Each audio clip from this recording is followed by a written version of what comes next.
مدنی سرکار۔ یہ ظلم اور زیادتی کا ماحول کیوں ہے؟ یہ جبر کا ماحول کیوں ہے؟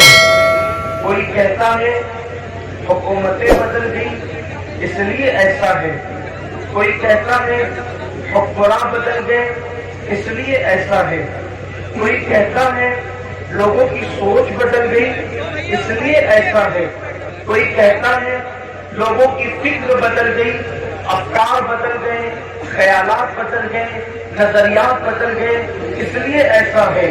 لیکن اگر سچائی اور پوری دیانتداری کے ساتھ ہم حالات کا جائزہ لیں تو بات یہ سمجھ میں آتی ہے کہ بدلا کوئی بھی نہیں ہے، بدلے ہم ہیں اس لیے حالات بدل گئے، بدلے ہم ہیں اس لیے لوگوں کے نظریات بدل گئے، بدلے ہم ہیں اس لیے لوگوں کے افکار بدل گئے۔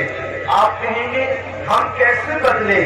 تو یاد رکھیں یہی ہندوستان کی سرزمین ہے، اور اسی طرح دوسری زمینوں کا بھی آپ جائزہ لیں۔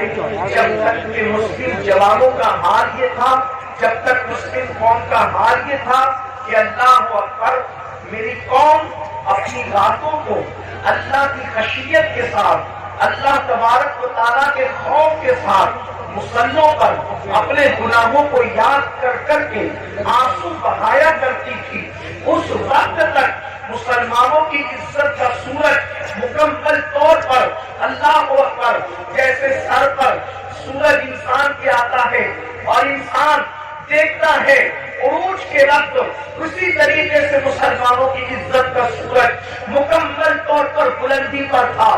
دنیا کی دوسری قومیں مسلمانوں کے سامنے کاسے گدائی لے کر کے کھڑی ہوئی تھی، چاہے وہ علم کا میدان ہو، چاہے وہ تجارت کا میدان ہو، چاہے وہ علوم و فنون کا میدان ہو۔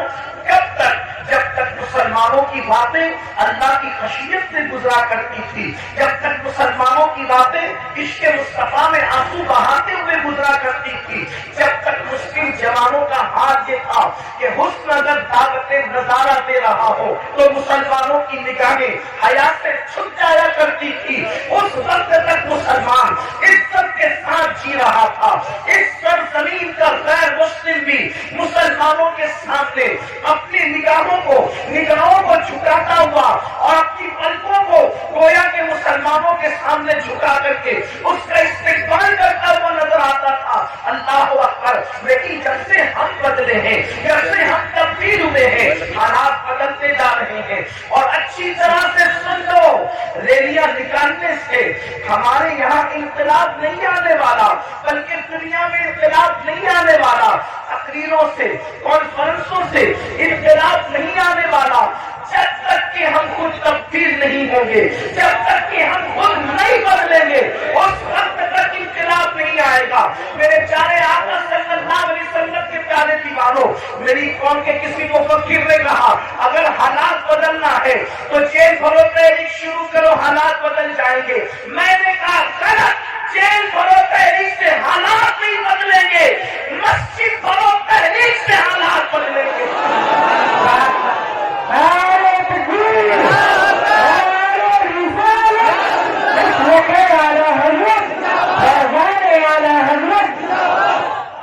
ہم جیلوں کے لیے پیدا نہیں ہوئے، ہم مسجدوں کے لیے پیدا ہوئے ہیں۔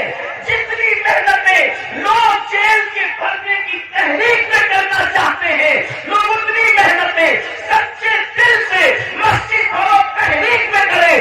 اللہ کی عزت کی قسم، جتنی تعداد میں مسلمان فجر کی نماز میں پہنچتا ہے، اتنی تعداد میں مسلمان، جتنی تعداد میں مسلمان جمعہ کی نماز میں پہنچتا ہے، اتنی تعداد میں اگر مسلمان فجر کی نماز میں پہنچے گا تو انشاءاللہ پھر دیکھنا کیسا انقلاب آتا ہے۔ اس لیے کہ لوگ کہتے ہیں موجودہ حالات میں کیا کریں کہ انقلاب آئے گا، موجودہ حالات میں کیا کریں کہ انقلاب آئے گا۔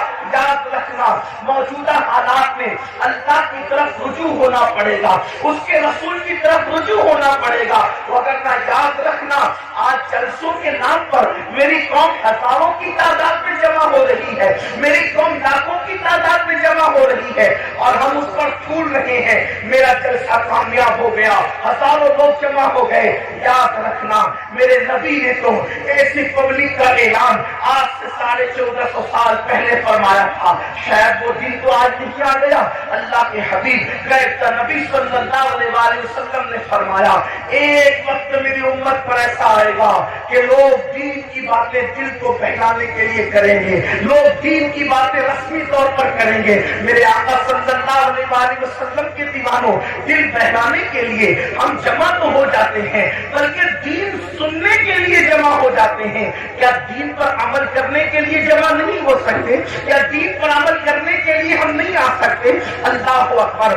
آج اگر میرے جوان سے کہا جائے کہ میرے بھائی چل نماز پڑھ تو بہت آسانی کے ساتھ لوگ کہہ دیتے ہیں مولانا ٹائم نہیں ملتا، مولانا وقت نہیں ملتا۔ میرے بھائی یاد رکھنا، تجھے کس نے کہا کہ وقت ملے تو نماز پڑھ؟ نہیں نہیں، قرآن کہتا ہے ان الصلاۃ کانت علی المؤمنین کتابا موقوتا، کہ مومنوں پر مقررہ وقت کی پابندی کے ساتھ نماز فرض ہے، یعنی وقت ملے تو نماز نہیں، پہلے نماز پڑھو پھر وقت ملے تو دوسرے کام کرو۔ ہم پر پہلے نماز فرض کی گئی ہے اور انقلاب کیسے آئے گا، تبدیلی کیسے آئے گی؟ یاد رکھنا، جب اللہ تبارک و تعالیٰ کسی قوم سے مدد کا ہاتھ اٹھا لیتا ہے تو پھر وہ قوم تباہ اور برباد ہو جاتی ہے، وہ قوم تباہی کے دہانے پر پہنچ جاتی ہے۔ کیا آپ کو نہیں پتا؟ اللہ اکبر، سیدنا فاروق اعظم رضی اللہ تبارک و تعالیٰ عنہ، ان کو شہید کرنے کے لیے ان پر حملہ کیا ہے فیروز نامی ایک شخص نے، ایک مجوسی نے، اور زخموں سے خون بہ رہا ہے، زخموں سے خون رس رہا ہے۔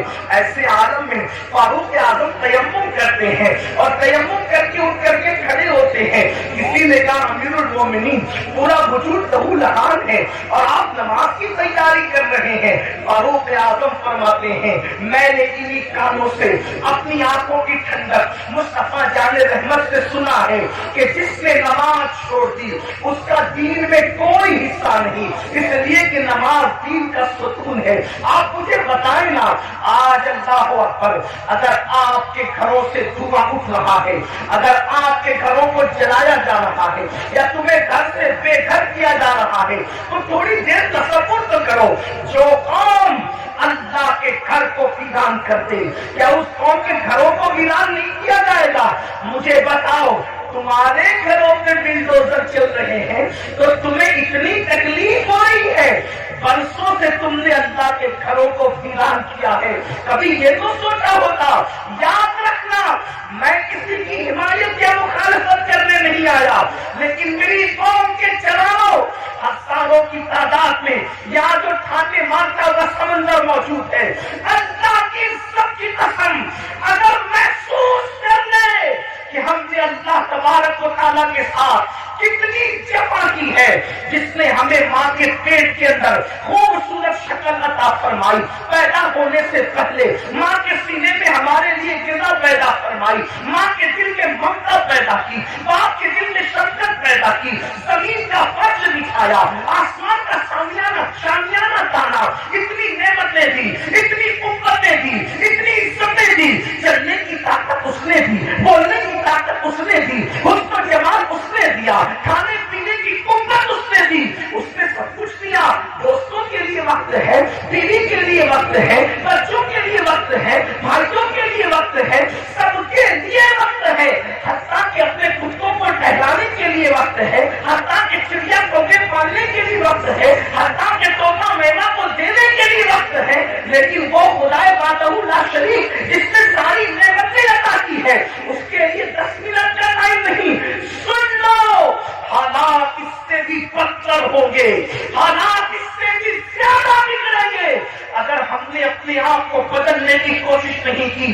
کوئی پناہ دینے والا نہ ہوگا، کوئی مدد کرنے والا نہ ہوگا۔ اللہ اکبر، فرمایا گیا جب مسجدیں تعمیر کی جاتی ہے، جب مسجدیں بنائی جاتی ہے اور اس میں نماز ادا کرنے کے لیے لوگ نہیں آتے تو رات کی تاریکی میں مسجد اللہ کی بارگاہ میں عرض کرتی ہے مولا جس نے مجھے ویران کیا